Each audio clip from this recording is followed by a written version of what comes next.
If you're a home gardener craving richer soil, then you need to know the medieval magic of fire and ash, nature's original fertilizer.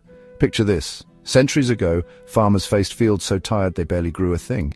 No fancy fertilizers, no chemicals, just fire, ash, and a little old-school wisdom. Curious, I dug into these ancient secrets and found something wild.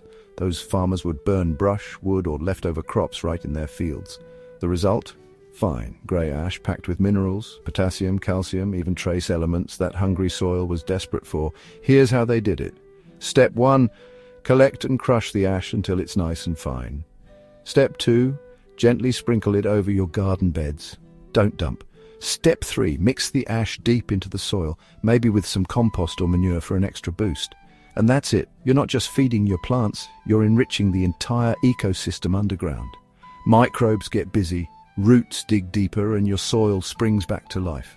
But here's where the drama comes in. Too much ash is a recipe for disaster. Add a little at a time and always avoid wood treated with chemicals.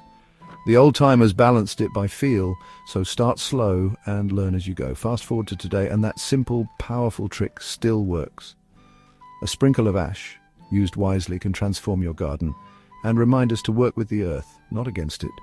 Ready to revive your garden with this medieval magic? Hit like and subscribe for more gardening wisdom.